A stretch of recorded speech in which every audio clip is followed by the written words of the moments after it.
Petani dalam negeri terancam seiring dengan potensi banjirnya produk imbas kesepakatan perdagangan antara Amerika dan Indonesia.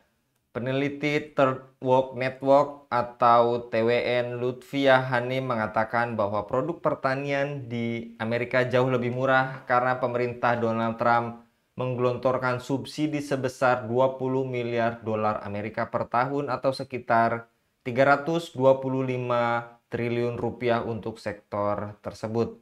Besarannya anggaran itu menjadi produk-produk pertanian Amerika sangat kompetitif di pasar global, termasuk nantinya di Indonesia.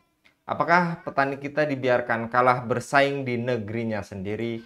Apakah ini indikasi pemerintah tunduk pada tekanan dagang Amerika dan apakah ini bentuk penjajahan ekonomi?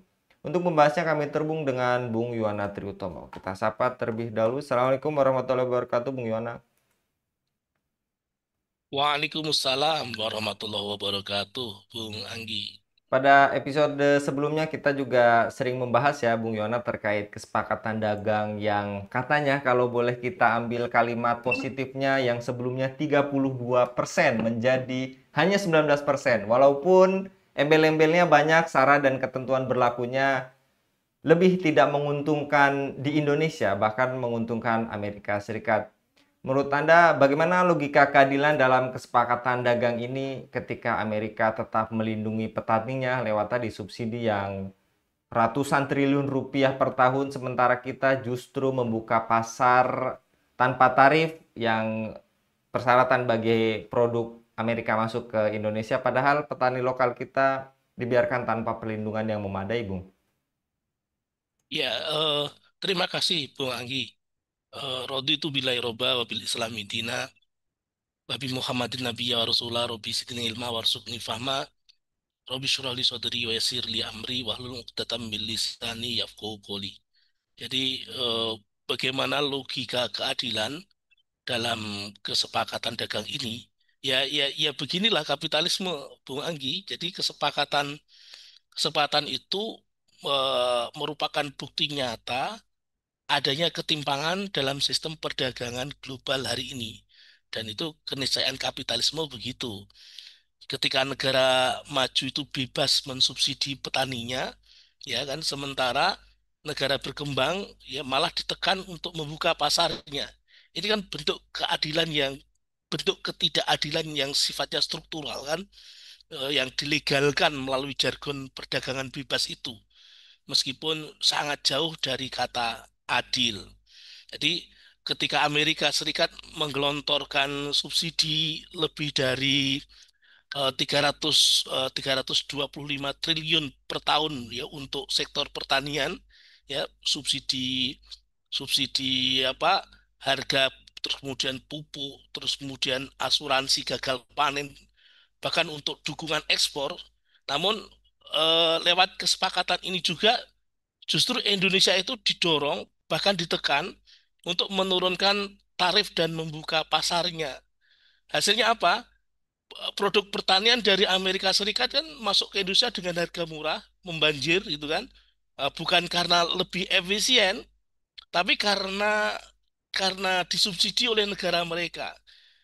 Ini kan bukan kompetisi yang sehat, Bung Anggi. Jadi ini merupakan eksploitasi yang terselubung ya lewat perjanjian dagang itu, di mana eh, petani lokal itu justru malah menjadi korban.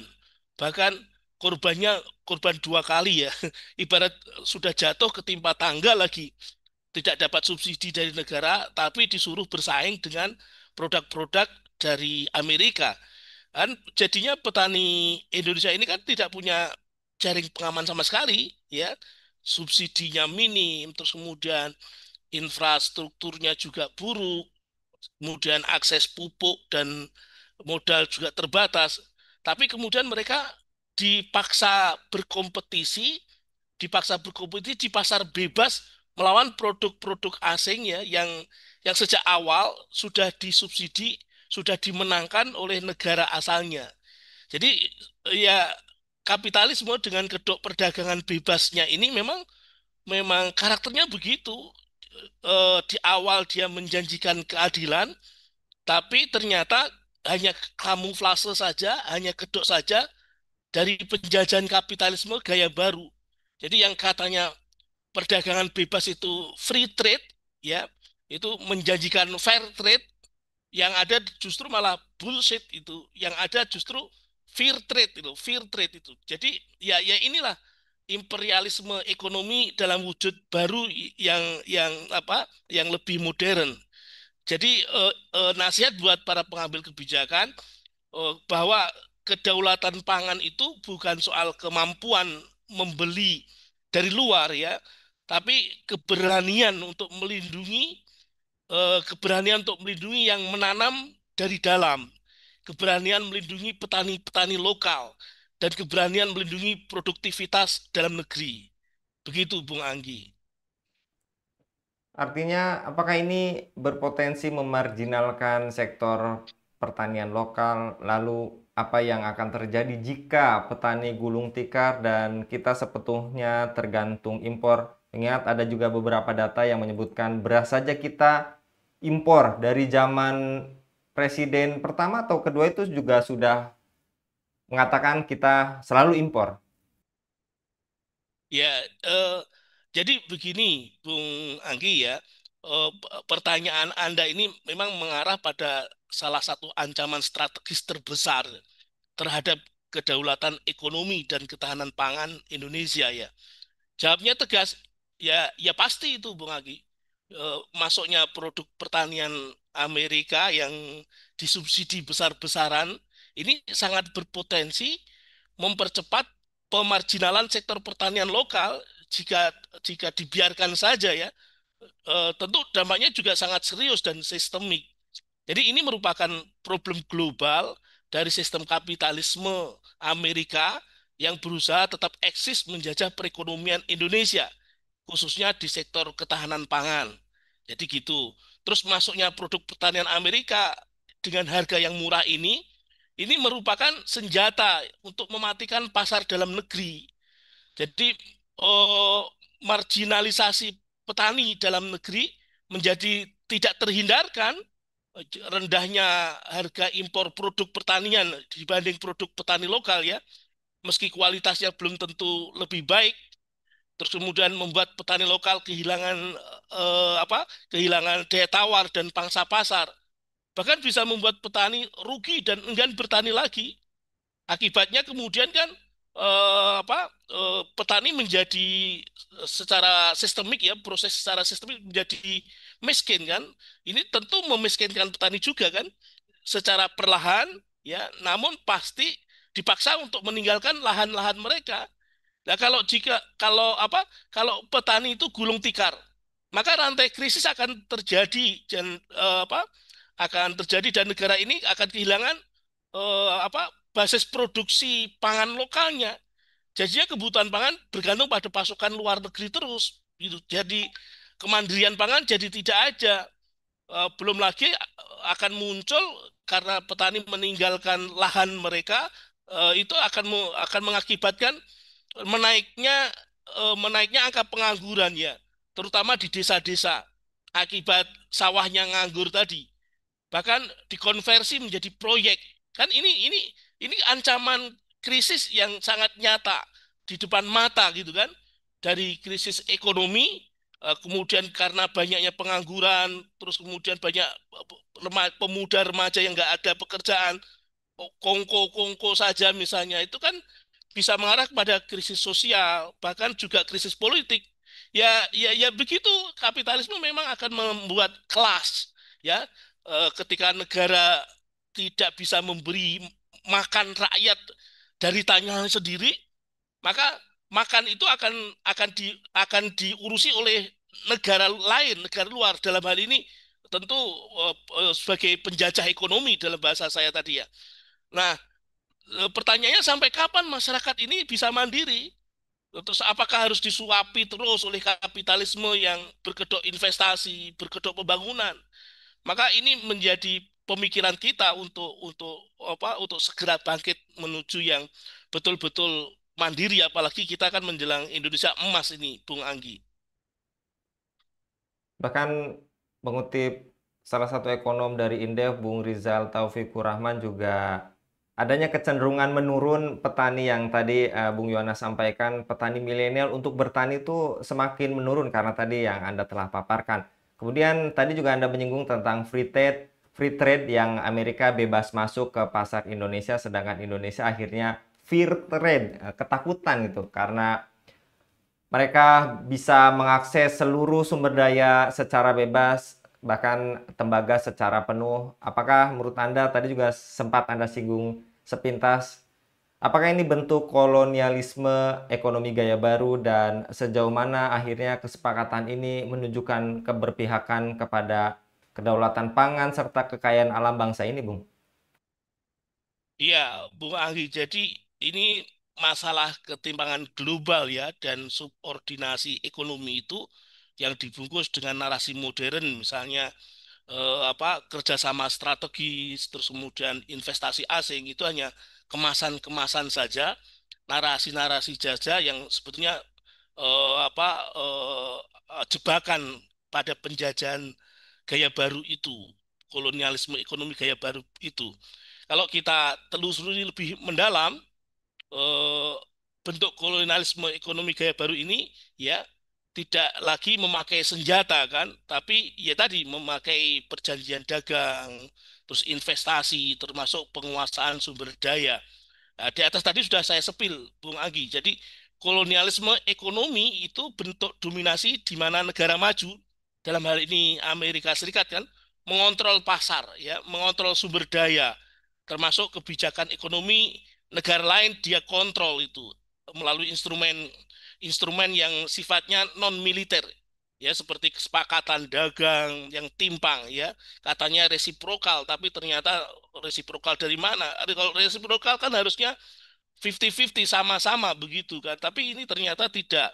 Terus kemudian penanaman modal asing juga menjadi kedok atas kolonialisme tadi. Kemudian liberalisasi sektor strategis. Jadi gini, Bung Agi, secara konkret memang Amerika itu bebas masuk pasar Indonesia tanpa tarif.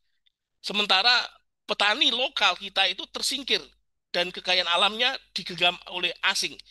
Ini bukan simbiosis ya, tapi ini eksploitasi. Ini bukan simbiosis yang saling menguntungkan, bukan. Tapi justru ini eksploitasi. Pasti eh, kondisi dalam negeri Indonesia, terutama para petani akan terseok-seok, akan mengalami kesulitan demi kesulitan. Nah, kemudian penguasaan Amerika ya atas akses cadangan tembaga ya, misalnya di Papua oleh PT Freeport ya sebagai salah satu akses terhadap industri tembaga terbesar di dunia, nilai ekspornya kan sangat besar sekali. Tapi nilai tambahnya untuk untuk kepentingan pembangunan dalam negeri Indonesia itu sangat-sangat minim. Jadi keuntungan itu hanya dinikmati oleh Amerika sendiri, oleh luar negeri dalam hal ini oleh Amerika. Negara hanya mendapatkan sisa kecil dari royalti dan pajak ya. Ini kan bentuk penghisapan sumber daya alam yang tak terkira besarnya. Sumber daya alam Indonesia diambil, pasar Indonesia dikuasai, dan rakyat pun dijadikan konsumen pasif. Nah, apakah kesepakatan ini mengabdi pada kedaulatan? Tentu jawabnya tidak, Bung Anggi. Sangat tegas ya, tidak. Ini jelas-jelas penjajahan gaya baru. Penjajahan yang tidak lagi datang dengan kapal perang, tapi dengan perjanjian dagang dan kontrak tambang yang ditandatangani di ruang-ruang gelap para mafia kapitalis oligarki busuk itu, Bung Anggi. Lantas, mengapa kesepakatan resiprokal yang tadinya tarif 32% kepada Indonesia menjadi 19%? Yang kesepakatan ini kalau boleh kita bilang sepihak diterima, menurut Anda bagaimana, Bung? Apakah ini bukti bahwa Indonesia tak punya daya tawar dan hanya jadi pasar empuk tanpa kekuatan negosiasi, Bung? Ya, ini memang bukti apa realitas pahit ya akibat ketimpangan hubungan dagang global ya, realitas yang sangat asimetris gitu Bung Agi. Jadi Amerika bisa semaunya mengenakan tarif tinggi secara sepihak, Sementara Indonesia tetap membuka pasar lebar-lebar. Menurut saya ini bukan kesepakatan dagang, tapi ini penyerahan kedaulatan ekonomi, ya, politik proteksionisme Donald Trump ya. Sebagian memang warisan dari Joe Biden yang menerapkan tarif tinggi ya, yang meskipun kelihatannya menurun dari 32% terus kemudian jadi 19%, tapi tetap saja kalau dibandingkan dengan Indonesia 0% itu kan tetap tinggi itu terhadap ekspor produk Indonesia ini kan, misalnya apa, produk-produk seperti baja, aluminium, tekstil dan karet. Sementara satu sisi Indonesia tetap membebaskan tarif untuk produk-produk Amerika masuk ke negeri Indonesia ini, sangat banyak ya, apa produk pertanian tadi kita spill di atas tadi, terus kemudian teknologi dan manufaktur dengan dalih menjaga hubungan baik dan menarik investasi kan ini jelas sekali sangat sangat naif kan. Ada mental inferior gitu loh, ada mental nggak percaya diri, ada mental ketergantungan inlander yang sangat akut pada diplomasi ekonomi negeri apa, negeri kita gitu loh. Khawatir merugikan hubungan internasional, khawatir mengganggu iklim investasi dan sebagainya, dan alasan-alasan yang menurut saya itu mengada-ada saja. Padahal kan, Bung, ya Amerika ini adalah negara dengan status muhariban fi'lan. Jadi hukum interaksinya itu adalah perang harusnya itu. Kita lihat bagaimana latar belakang kebijakan politik luar negeri Amerika di negeri-negeri kaum muslimin. Ya di Palestina sampai sekarang belum tuntas juga. Itu pasti di belakangnya, di belakang Zionis Israel Yahudi itu ada Amerika, itu pasti sekali.